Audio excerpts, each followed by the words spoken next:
elle a répété l'erreur que le projet de loi donne le pouvoir à retirer au ministre, à retirer le statut de résidence permanente des réfugiés. C'est tout à fait faux. La loi actuelle donne le pouvoir à la CISR à terminer le statut des réfugiés ou les résidences permanentes s'ils ont commis les fraudes, par exemple. Il n'y a aucun changement là-dessus. Et elle ne doit pas créer la peur parmi les réfugiés légitimes qui n'ont aucune raison à s'inquiéter de ce projet de loi. L'honorable député de Sherbrooke-Saint-Charles. Malheureusement, Monsieur le Président, je crois que cette peur est déjà créée et ce n'est pas nous qui l'avons poussée. Donc, ce n'est pas le NPD qui l'a poussée. Elle existe réellement, cette peur, Monsieur le Président.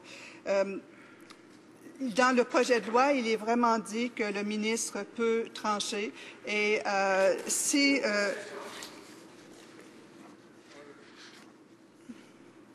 Et si il peut consulter un comité d'experts, il a la décision finale, donc il peut décider unilatéralement, ce qui est beaucoup trop de pouvoir dans les mains d'une seule personne.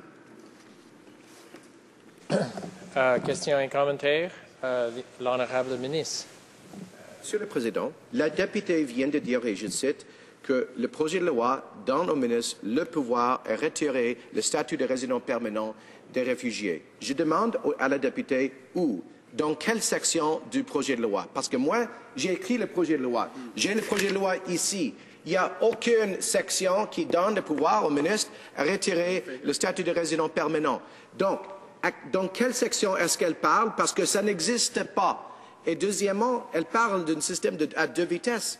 Je rappelle à la députée que c'était le projet de loi C11 dans le Parlement précédent qui a été appuyé par l'MPD, qui a créé un système soit à deux vitesses, ça veut dire un système accéléré pour les demandeurs d'asile provenant des pays désignés sûrs. Donc, pourquoi est-elle contre un système à deux vitesses maintenant, quand son parti était en faveur d'un tel système dans le Parlement précédent?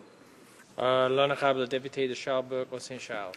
Dans mon discours, Monsieur le Président, je dis qu'il y a eu dans le gouvernement précédent pour le C11 des amendements et on a refait le travail dans cette législation aussi. Donc, on aurait pu prendre les amendements qui avaient été approuvés par les trois partis et poursuivre le travail. Pour ce qui est on parle dans le projet d'un pays plus sûr, donc de renvoi du réfugié dans un pays plus sûr. Quel pays est plus sûr que le Canada, Monsieur le Président? Pourquoi ne gardons pas nos immigrants et nos réfugiés et pourquoi on pourrait les renvoyer dans un pays dit plus sûr? Comment on peut définir un pays plus sûr que le Canada, Monsieur le Président? Question, commentaire, une question brève, s'il vous plaît, l'honorable ministre.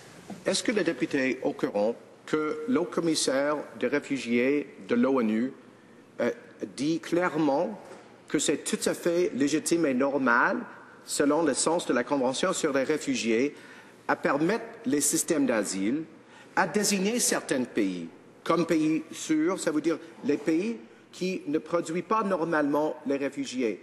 Est-ce qu'elle est contre cette politique de l'ONU là-dessus? L'honorable député de Sherbrooke-Saint-Charles. Je ne remettrai pas en cause les politiques de l'ONU, c'est sûr, Monsieur le Président. Par contre, lorsqu'un réfugié vient au Canada parce que le Canada est un pays sûr, il serait important qu'on garde ce réfugié-là et que même qu'on l'encadre de façon à lui donner tous les services dont il aurait besoin pour qu'il devienne un citoyen, un travailleur et qu'il développe notre marché du travail. Et on en a tellement besoin de main-d'œuvre, Monsieur le Président. Resuming debate, the honorable member.